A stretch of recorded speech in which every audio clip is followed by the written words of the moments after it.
Buenos días a todos. En primer lugar, me gustaría decirles que me encantaría poder estar allí con tan buenos amigos en esta reunión de Panamá y que agradezco mucho a la oficina regional de la OPS en Washington, en especial a Pedro Abedillo, el que me haya invitado para poder dar una charla de un tema que los que ya me conocen desde hace tiempo saben que creo firmemente y apuesto por él tanto en mis charlas como en los cursos que nosotros damos. A mí siempre cuando enfoco el tratamiento de la tuberculosis, me gusta siempre cuando lo enfoco empezar con esta diapositiva que ya todos me conocen, que es el destino que tenían los pacientes con tuberculosis que no recibían tratamiento. Todos sabemos de este estudio antiguo y que ya habíamos refrendado por otros que alrededor de la mitad de los pacientes pueden fallecer.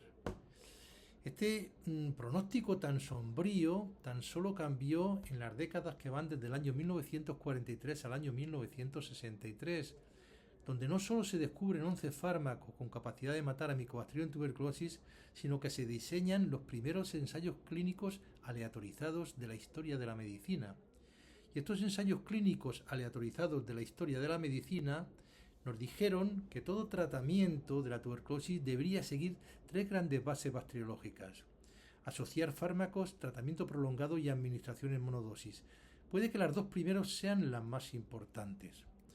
¿Asociar fármacos para qué? Todos lo sabemos, para evitar la selección de los mutantes resistentes naturales que aparecen con mutaciones que le hacen ser resistentes a los diferentes medicamentos, sobre todo cuando hay una división excesiva de los bacilos, miles de millones dividiéndose, y esto ocurre sobre todo en tuberculosis cavitarias extensas y con baciloscopía positiva. La pregunta que siempre nos hemos hecho es sí, pero ¿cuántos fármacos? Saben ustedes que en los diferentes cursos que nosotros damos razonamos cómo, desde un punto de vista bacteriológico, con dos buenos fármacos podría ser suficiente. Porque por mucha división que tenga el bacilo, no va a haber número suficiente para que aparezca un bacilo con dos mutaciones que le hagan ser resistente a isoniazida y a rifampicina. ¿De acuerdo? Esto es desde un punto de vista bacteriológico. ¿Pero qué ha ocurrido? En los últimos 30 o 40 años los fármacos no se han utilizado tan bien y en la actualidad algunos de nuestros pacientes, aunque vengan con una resistencia no detectada a rifampicina, podrían tener resistencia a isoniazida. O sea, algunos fármacos como isoniazida se han ido comprometiendo o son débiles, como por ejemplo etambutol. Por eso hubo un acuerdo hace ya 25 o 26 años, yo estaba en aquel acuerdo en la OMS, donde se llegó a una recomendación programática para asegurar en terreno que por lo menos dos buenos van a trabajar. Vamos a dar 4 por si alguno está débil o no trabaja o es resistente. Pero esto era cuando no sabíamos lo que ocurría. Pero ahora que empezamos a disponer de test de sensibilidad rápidos, que nos dan el resultado en pocas horas, debemos recordar la base bacteriológica, que con solo 2 o 3 con buena actividad bactericida y esterilizante es suficiente. Es el ejemplo del esquema que ahora vamos a ver, el BIPAL, 6 meses con bedaquilina, pretomanid y linezolid. Y teniendo en cuenta que el linezolid se suspende por lo menos en la tercera parte de ellos a partir del segundo mes, o sea, como si fueran 2,5, y son con 90% de curabilidad. La segunda era el tratamiento prolongado, que es un poquito a lo que se enfoca esta charla. ¿Para qué? Para poder matar a todos los bacilos que estén dividiéndose en las diferentes condiciones metabólicas. Nosotros, hace ya más de 10, 12 años, en un monográfico que escribió la Sociedad Europea de Respiratorio, hemos escrito en todos los monográficos de la Sociedad Europea del Respiratorio el capítulo del tratamiento. Y en todos ellos retomamos ideas antiguas que ya habían hablado, aunque no de una manera tan global que nosotros lo enfocábamos, tanto Mitchison como Canetti, y empezamos a hacer un hincapié tremendo en que todo medicamento que yo vaya a seleccionar le deberíamos pedir el máximo posible de las 4 características deseables. Debería ser muy bactericida, que son aquellos medicamentos que tienen capacidad de matar a muchos bacilos en replicación continua, que son miles de millones, que son los que pueden matar al enfermo, los que dan los síntomas y los que producen la transmisión. Luego los fármacos bactericidas, como matan rápidamente a miles de millones, son los que le van a salvar la vida al enfermo, van a hacer que deje de transmitir, van a dejar que rápidamente mejore de sus síntomas y lo van a curar. Luego están los medicamentos esterilizantes, que son aquellos que tienen capacidad de matar en el ARN o en el ADN, o sea, en los bacilos durmientes o semidurmientes, que al inicio son muy pocos porque apenas se dividen, pero que no pueden ser matados por los fármacos bactericidas a no ser que demos muchos meses de tratamiento para darle la oportunidad de que se puedan dividir. Los fármacos esterilizantes actúan ya a la mínima que se quieren empezar a dividir y por lo tanto matan a los latentes o semilatentes y tienen la capacidad de evitar las recaídas y sobre todo aquí viene el tema, acortar los tratamientos. Luego también que tengan una buena capacidad de prevenir resistencia en combinación de fármacos y una mínima toxicidad. Pero nosotros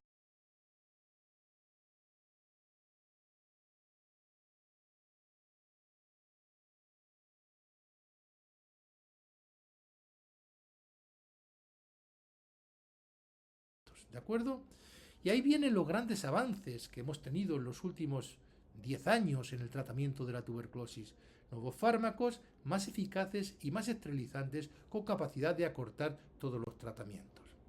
Y quiero aquí tan solo hacer un pequeño hincapié a cómo aprendimos esto. Esto lo aprendimos de la historia de la quimioterapia. Miren ustedes, esta que ven aquí es una publicación excelente, tiene más de 20 años, fue un número entero del International Journal of Tuberculosis, donde se veía la historia de la quimioterapia. ¿De acuerdo? Todos los múltiples ensayos clínicos aleatorizados que se fueron haciendo en la década de los 70, 80 y también 90. Miren, aquí quiero resaltarles esta parte de aquí arriba, o sea, esto que estamos viendo aquí. Aquí pueden ver ustedes cómo los ensayos clínicos que se hicieron viendo la duración de los esquemas y lo que podían recaer en pacientes que se curaban. Y miren ustedes aquí, cuando se daban 6 meses con streptomicina, isoniazida y tiazetazona, streptomicina y isoniazida tienen buena capacidad bactericida, pero nada esterilizante, y tiazetazona es muy malo. Conclusión, se curaban los pacientes, pero recaían un 22% si nos quedábamos en 6 meses. ¿Por qué? Porque no estaban matando a los latentes o semilatentes. Para poder reducir la tasa de recaídas a un 3%, hubo que subir la duración a 18 meses con el mismo esquema. O sea, pacientes que están curados clínica y microbiológicamente, les tenemos que mantener 12 meses más tan solo para evitar las recaídas. Y todo esto cambió cuando vino la rifampicina. Lo están viendo aquí, el mismo esquema, pero cambiando tiazetazona por rifampicina, fue capaz de en solo 6 meses recaer un 3%. Ahí vinieron los fundamentos. De tal manera que lo que nos enseñó con respecto a este tema, la historia de la quimioterapia, es que históricamente solo la rifampicina, con su potencia esterilizante, pudo reducir el tiempo del tratamiento de 18 o 9 meses, al poder matar a los latentes o semilatentes sin tener que prolongar tanto el tratamiento. Luego después se descubrió que si se le añadía piracinamida, también otro fármaco esterilizante podría bajar a 6 meses. Pero esto en tuberculosis multiresistente, esta experiencia nos hizo asumir que aquellos pacientes donde no se podía utilizar la rifampicina, la duración debía ser de 18 meses. ¿De acuerdo? Pero era porque hasta hace muy poco no había otros fármacos esterilizantes. Pero ahora que tenemos mucho, la situación vuelve a ser lo mismo. Y ya me estoy metiendo de lleno en el tema. Con un buen fármaco esterilizante basta con 9 meses, con 2, 6 meses y con 3, 4 meses, ¿de acuerdo? Y podríamos hasta seguir, por qué no, con 4, 2 meses, pero esto no me voy a meter en ello. Por lo tanto, la pregunta es que si queremos acortar tanto el tratamiento de la tuberculosis, como de la tuberculosis resistente a rifampicina, como de la infección tuberculosa, necesitamos fármacos esterilizantes. Cuanto más mejor, ¿de acuerdo? Y en conclusión, necesitamos por lo tanto buscar fármacos con actividad esterilizante, aparte o además de la rifampicina, para intentar acortar el tratamiento, la duración del tratamiento de la tuberculosis con resistencia a la rifampicina y de la infección tuberculosa. Por lo tanto, la pregunta sería, ¿y qué fármacos tienen buena actividad esterilizante? Bueno, pues en esos monográficos que hemos presentado antes de la Sociedad Europea del Respiratorio, publicamos esta tabla que creo que ha sido de mucha utilidad, donde pueden ver ustedes aquí actividad esterilizante alta, moderada, baja. Actividad bactericida alta, moderada, baja. Prevención de resistencia alta, moderada, baja. Y tolerancia alta, moderada, baja. De tal manera que si yo no puedo utilizar un medicamento con buena actividad esterilizante por toxicidad o por resistencia, lo debo reemplazar por otro que tenga buena actividad esterilizante. Pueden ver ustedes que arriba, de momento, tan solo se mantiene un fármaco que aún condiciona el tratamiento, que es la rifampicina. Y como yo digo aquí habitualmente, esto tiene en mi interior una discrepancia importante en los sentimientos. Por un lado, estoy muy contento de que exista la rifampicina, un fármaco buenísimo. Pero por otro lado me pone muy triste que un fármaco que tiene más de 60 años siga siendo la pieza clave. Esto supone que lo que ha ocurrido, que la tuberculosis era una enfermedad de pobres y por lo tanto los países ricos dejaron de invertir. La buena noticia es que, fíjense ustedes, ya estamos cada día acumulando más evidencia de que todos estos nuevos fármacos se posicionan parecidos o incluso puede que alguno mejor que la rifampicina. Pero en cualquier caso, respecto a lo que estábamos hablando, miren todos los que tienen actividad esterilizante. Pero para irnos con la tabla que todos ustedes conocen, la tabla de la OMS, de los grupos A, B y C, pues miren ustedes, del grupo A los 3 tienen actividad esterilizante, la fluoroquinolona, bedaquilina y linezolid, y clofazimina del grupo E. Y respecto al grupo C, el de la amanid y el pretomanid, que de aquí a nada los dos van a subir al grupo A totalmente seguro, la piracinamida y los carbapenémicos, ¿de acuerdo? Por lo tanto, tenemos suficiente. De tal manera que ahora mismo, recuerden que a finales del año pasado salió una estrategia, que no es que era de la OMS, no era de la OMS, se habló mucho del 1 por 4 por 6, que es igual a 24. 1 por 4 por 6 es igual a 24. ¿Qué significaba? Un mes del tratamiento preventivo para infección tuberculosa. 4 meses para el tratamiento de la tuberculosis sensible, que es una de las partes que voy a abordar ahora. 6 meses para el tratamiento de la tuberculosis con resistencia a rifampicina. Y todo para finales del año 2024, que era lo que se estaba consiguiendo. Pero bueno, respecto al tratamiento de la tuberculosis, y ya no metemos de lleno, recuerden que hay dos grandes condiciones: el tratamiento de la infección, será el tratamiento preventivo, y el tratamiento de la enfermedad. Me han pedido que tan solo hable del tratamiento de la enfermedad, ¿de acuerdo? Y en el tratamiento de la enfermedad saben ustedes que sigue girando en torno a la rifampicina. Si hay sensibilidad o si hay resistencia a la rifampicina. Si hay sensibilidad a la rifampicina, tenemos una evidencia de más de 30 años fuerte de que este esquema es el que mejor trabaja. 2 meses con isoniazida, rifampicina, piracinamida y etambutol, y 4 meses más con isoniazida y rifampicina. Pero como les digo habitualmente, no crean que tengo problemas de vista ni me he vuelto daltónico. La R me ha salido grande y rojo porque es un esquema que depende de la rifampicina. Este esquema, no se olviden, es muy bueno, pero tiene más de 35-40 años. Por lo tanto, hay situaciones que hay, como yo digo, hay que asegurarlo, hay que blindarlo. ¿De qué manera? No cambiar la fase intensiva del tratamiento. Si hay vaciloscopía positiva al final del segundo mes, al menos hasta conocer que hay sensibilidad a isoniazida y rifampicina, no solo a rifampicina. Aquí el problema suele ser isoniazida. Y para un futuro no muy lejano, cuando tengamos 3 sensibilidades de un inicio que nos diga que hay sensibilidad o resistencia no detectada a isoniazida y rifampicina, el etambutol no va a ser necesario. No se olviden que el etambutol va en este esquema para proteger a la rifampicina en el caso de que hubiese una resistencia inicial a isoniazida.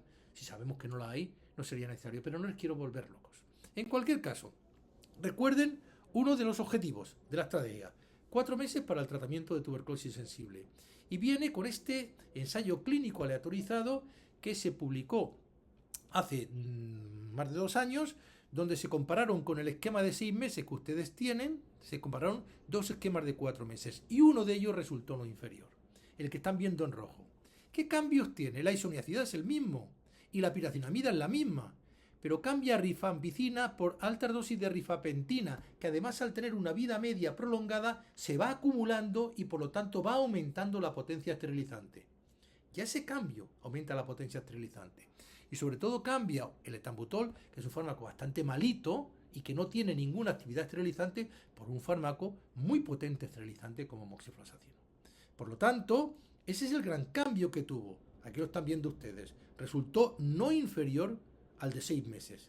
De tal manera que miren ustedes, los grandes cambios es que tenemos fármacos que trabajan aquí la rifapentina y se añade sobre todo moxifloxacina, que trabaja en el ADN con buena capacidad esterilizante. ¿De acuerdo?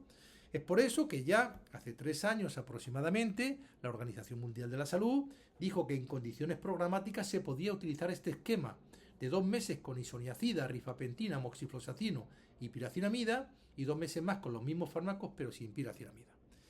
Pero todos sabíamos que era una recomendación muy bien basada en evidencia en el terreno, pero que luego era poco programático. Que sepan que los Estados Unidos también desde hace ya 2 años lo recomiendan en sus esquemas, ¿de acuerdo?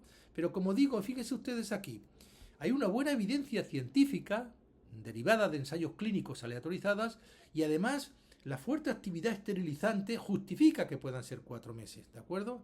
El problema era problemas programáticos, porque en los pacientes que pesan más de 40 kilos había que dar 300 miligramos de isoniazida, que pueden ser, si solo tenemos en el país el de 100 miligramos, que a veces ocurre 3 comprimidos, si tenemos el de 300, un comprimido.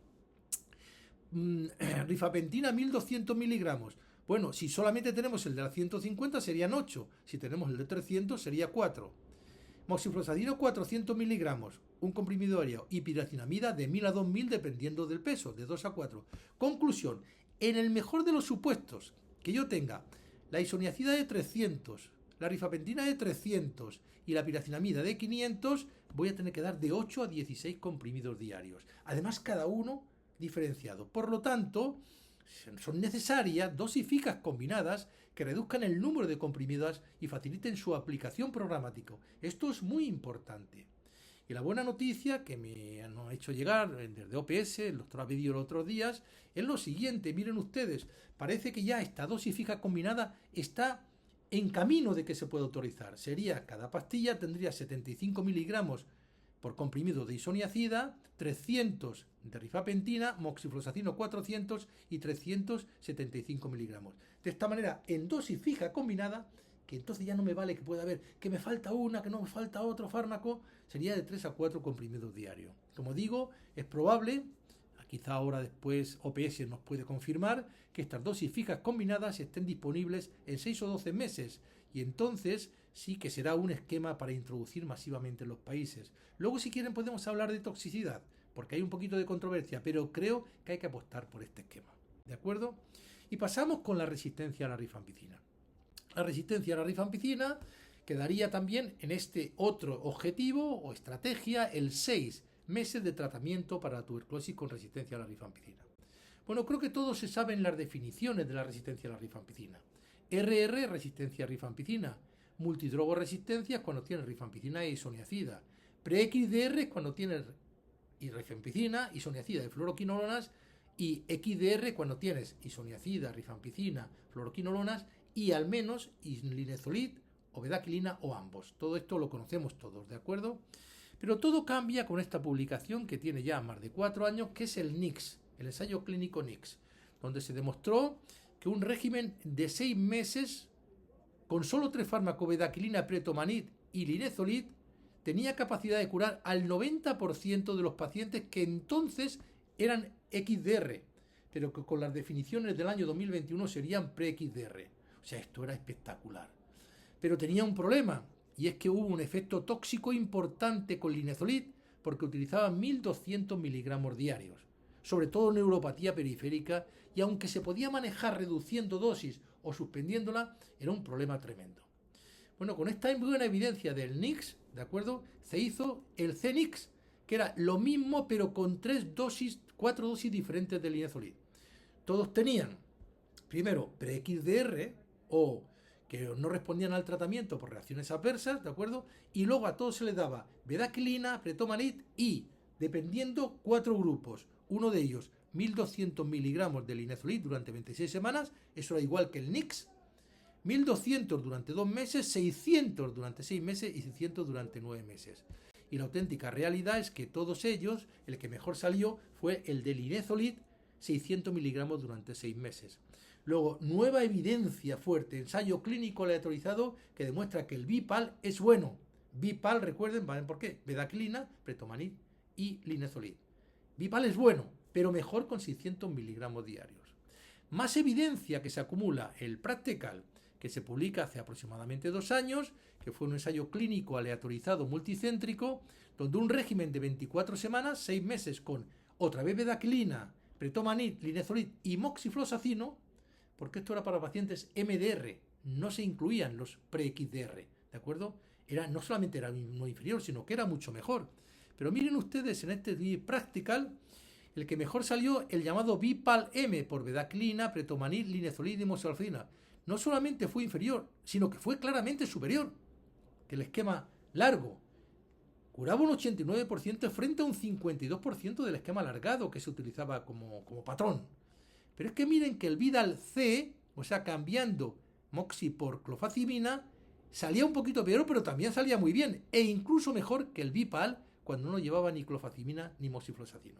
Esto llevó también es una evidencia que nos dice que el Vidal C también podría trabajar en condiciones importantes. Vidal C es por clofazimina, como ustedes conocen.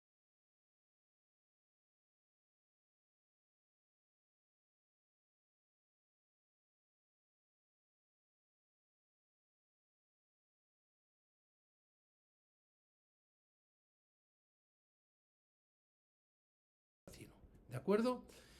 Se llama Vipal, como hemos dicho, por bedaclina, PA por pretomanid, L por linezolid y M por moxifloxacino. Y miren ustedes cómo son fármacos que se complementan muy bien y por eso el esquema va muy bien. Bedaclina, por un lado, inhibe la bomba de protones en la sintasa de ATP de Mycobacterium tuberculosis. Luego es un mecanismo de acción completamente nuevo, con la doble actividad que nos encantaría, bactericida y esterilizante. Bedaclina mata aquí. ¿De acuerdo? Este es el bacilo que lo vamos a ir viendo todo el tiempo. Pretomanitis de la manit, actividad bactericida potente porque inhibe la síntesis proteica y la biosíntesis de los ácidos micólicos de la pared celular. Esto es ser muy bactericida. Pero además tiene una buena actividad esterilizante porque en condiciones anaeróbicas o hipóxicas actúa contra los bacilos que no se replican. ¿De acuerdo? De la manit y pretomanit actúan aquí. Doble función. ¿De acuerdo? Luego viene el linezolid, otro fármaco completamente nuevo para tuberculosis, que inhibe la síntesis proteica de Mycobacterium tuberculosis, con su doble actividad bactericida y esterilizante. El linezolid trabaja aquí, mire cómo se van complementando. Y luego viene moxifloxacino o las fluoroquinolonas, moxifloxacino o levofloxacino, con su doble actividad bactericida y esterilizante y que actúan también en un mecanismo totalmente diferente, en la ADN girasa. Moxifloxacino trabaja aquí. Por tanto, miren, esto es lo que estamos dando con Vipal M. ¿De acuerdo? Moxifloxacino, bedaquilina, linezolid y pretomanid. Le estamos dando el bacilo por todos lados. Por eso es un esquema que funciona tremendamente bien. Ustedes se conocen las dosis. Miren ustedes, la bedaclina, el pretomanid, su gran ventaja es que es un comprimido diario, linezolid un comprimido diario y moxi un comprimido diario. Luego, son 3 comprimidos diarios y después de las 2 primeras semanas, 2 comprimidos 3 veces por semana. ¿De acuerdo? Al principio se decía que moxi por levo no era recomendada, pero no se acepta. Y yo que tuve que ir a muchos países que tenían problemas con pretomanid y también con moxifloxacino, tuve que abordar una serie de preguntas que les voy a poner ahora. Porque miren ustedes, las poblaciones claves del Vipal M o del Vipal. Todos lo conocemos, pero miren, no usar en menores de 14 años. Esto me preocupa, porque no hay evidencia de pretomanid en esta población. Y en embarazo y lactancia no recomendado por falta de datos de seguridad de pretomanid. Luego son 2 grupos poblacionales que se nos excluyen y a los que había que darle teóricamente un esquema de 9 meses. Bien, miren ustedes, la primera pregunta es, ¿podemos cambiar moxifloxacino por levofloxacino? Y la segunda sería, ¿podemos cambiar pretomanid por delamanid? Porque delamanid sí se puede dar en embarazadas y en niños. Y moxi por levo, ¿por qué? Porque el levo está mucho más disponible en muchos países. Son muchos los que tienen más problemas con moxi. Ya sé que la disponibilidad no debería ser un problema, pero quiero abordárselo. ¿Por qué? Porque los programas deben valorar estas posibilidades. Vamos con el primero. Miren ustedes, tenemos ahora mismo disponibles o teníamos 3 fluoroquinolonas, o floxacino, que lo dejamos de utilizar, segunda generación, levo tercera y moxi cuarta generación.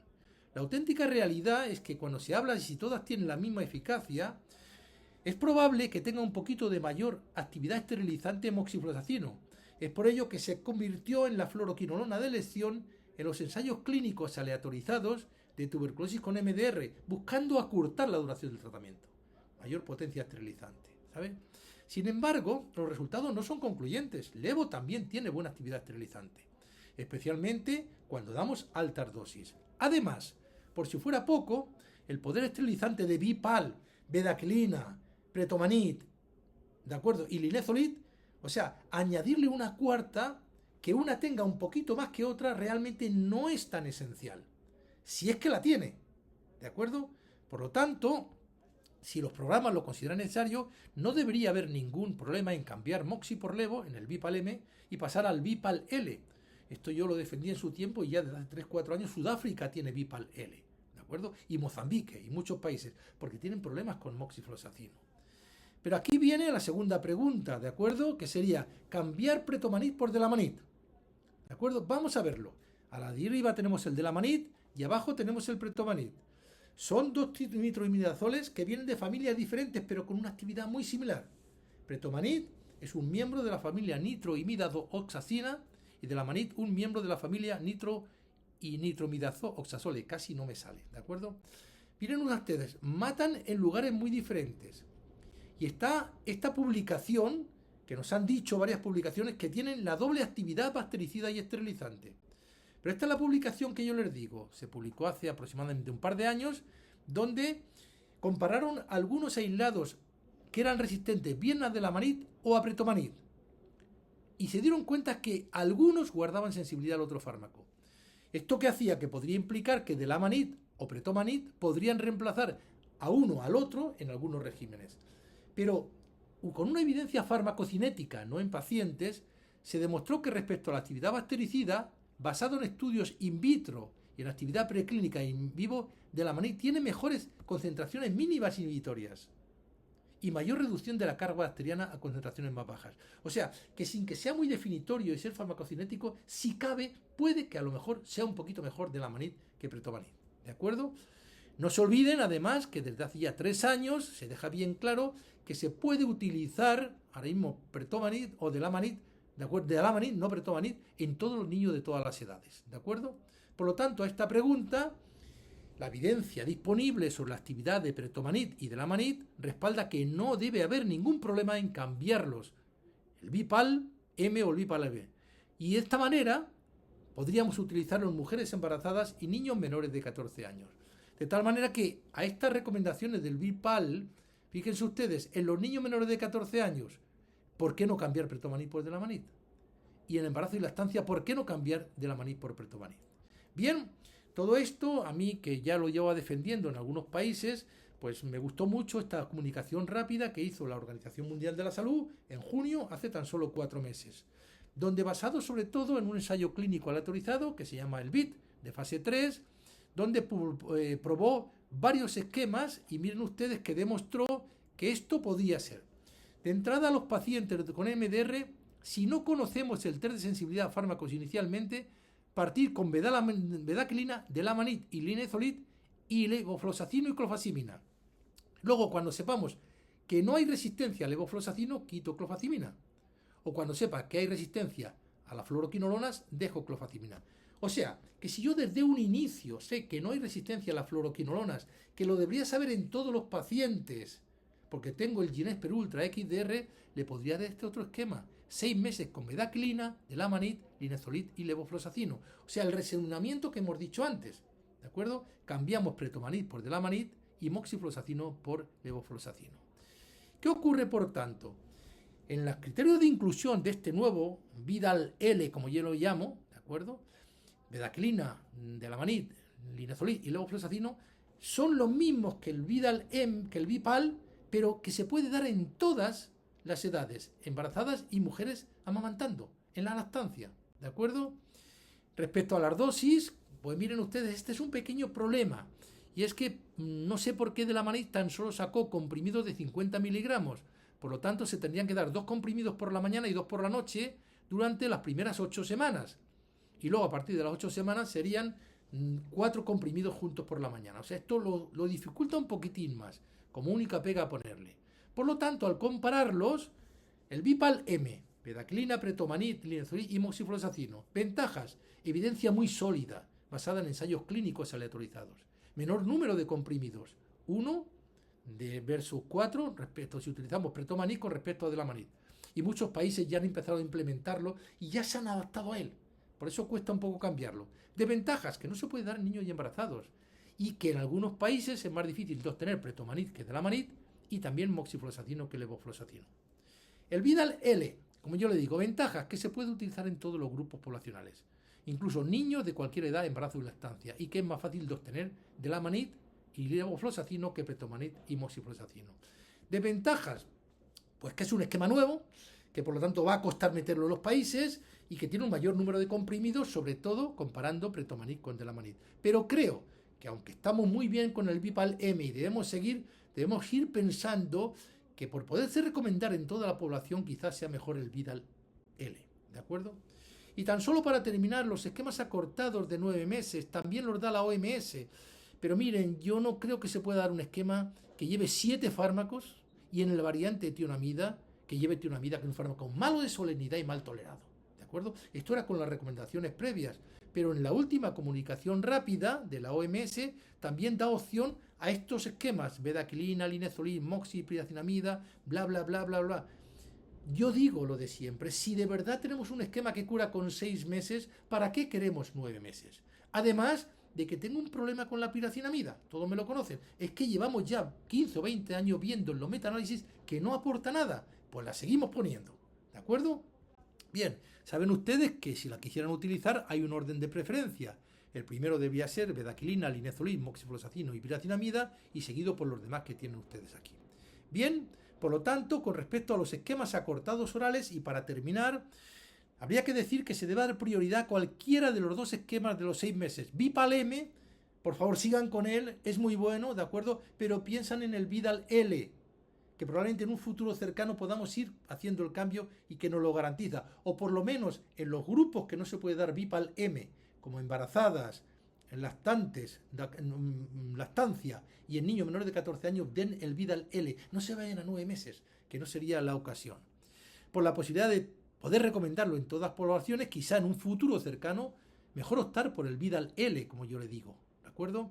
Con estos esquemas de 6 meses no se justifica para nada recomendar los regímenes de 9 meses, más largos y con fármacos que aportan muy poco en eficacia e incrementan la toxicidad, bien porque alguno de los esquemas lleva tionamida o protionamida o porque todos llevan piracinamida, ¿de acuerdo? Con esos esquemas solo se justificarían los esquemas alargados en casos muy excepcionales como tuberculosis XDR o fracaso a estos esquemas que han acortado. Quiero terminar con una diapositiva que me gusta mucho mostrar y que sería el resumen o mi sueño de poder aplicar en todos los países de la región de América Latina. Todo paciente que tenga síntomas o signos sugestivos de tuberculosis o que por algún estudio poblacional se hayan visto lesiones radiológicas que lo puedan sugerir y que por lo tanto le llamamos tuberculosis presuntiva, habría que hacerle un Ginesper Ultra o una prueba molecular rápida igual de sensible, la que quieran. ¿Para qué? Para detectar al 90% de los casos de tuberculosis y para de entrada saber qué ocurre con rifampicina. Si no tenemos resistencia a la rifampicina, de momento y hasta que haya las dosis fijas combinadas de los esquemas de 4 meses, ¿de acuerdo? Seguiríamos con el esquema de 6 meses. Porque si no tengo resistencia a la rifampicina, saben ustedes que en el terreno esto es similar a tener sensibilidad a rifampicina, piracinamida y etambutol. Luego estos 3 fármacos se van protegiendo. Aquí el problema puede venir con isoniazida, que si hemos hecho Ginesper de entrada, no sabemos si hay resistencia o no. Pero estos se van a manifestar con una baciloscopía positiva al final del segundo mes, porque isoniazida, el fármaco que es más bactericida, va a matar poco en las primeras semanas. Aquí habría que hacer un Ginesper XDR. ¿Para qué? Para que me diga si no hay resistencia a ninguno de los 2 fármacos, puedo cambiar a la fase de continuación, pero la prolongo hasta los 9 meses para evitar recaídas, esto luego lo podemos discutir. Si aquí hay una monoresistencia a isoniazida, no añadan levofloxacino, es un riesgo. El paciente no está yendo bien y tenemos algún metaanálisis que demuestra que 9 meses con rifampicina, piracinamida y etambutol curan exactamente igual, ¿de acuerdo? Y si aquí tengo RR, MDR, le hago a todo lo mismo un Ginesper Ultra, un Ginesper XDR, ¿para qué? Para que me diga qué ocurre con la resistencia a las fluoroquinolonas. Si no hay resistencia a las fluoroquinolonas, cualquiera de los 2 esquemas de 6 meses, Vipal M o Vidal L. Yo creo que ahora mismo en la región está con Vipal M y sigamos, esto cuesta mucho introducirlo, pero que piensen que por lo menos Vidal L debería ir para los pacientes que son niños menores de 14 años, embarazo y lactancia. Y pensando que en un futuro no muy lejano vamos a tener que poner como único esquema básico el Vidal L, o eso es mi impresión. Y si tenemos una pre-XDR, el Vipal, sin la M, o el esquema alternativo que ha dado la OMS, que es 6 meses con bedaquilina, delamanid, linezolid y clofazimina. De esta manera, tan solo vamos a tener que hacer esquemas individualizados casi nunca. Fíjense ustedes, con una sola prueba diagnóstica, Ginesper, con 2 cartuchos, cartucho ultra para detectar mucha tuberculosis y qué ocurre con la rifampicina, y cartucho XDR para ver qué ocurre con la resistencia isoniazida, si hay baciloscopía positiva al final del segundo mes o con el cartucho o qué pasa con las fluoroquinolonas en los pacientes que tienen resistencia a la rifampicina. De esta manera estamos dando el mejor manejo. Una sola prueba diagnóstica con 2 cartuchos y 2 esquemas de 6 meses, uno para tuberculosis sensible y otro para tuberculosis resistente. Por lo tanto, tenemos que apostar firmemente por estos esquemas que estamos comentando acortados, acelerarlo. Bueno, deseo darle las gracias de nuevo por por escucharme y por haberme invitado a estar en esta reunión tan importante. Ya conocen, este es el hospital donde yo trabajo, y aquí pueden ver ustedes a la izquierda las Islas Canarias, que son medio latinoamericanas, y por lo tanto, por eso yo creo que le tengo tanto cariño a América Latina. Estos son mis correos. Si alguien piensa que le puedo resolver alguna duda, que me escriba, que todos saben que contesto. Si es para resolver un caso clínico en menos de 24 horas, si es para decirme que el Atlético de Madrid perdió ayer, eso ya me demora un poquitín más. Muchas gracias.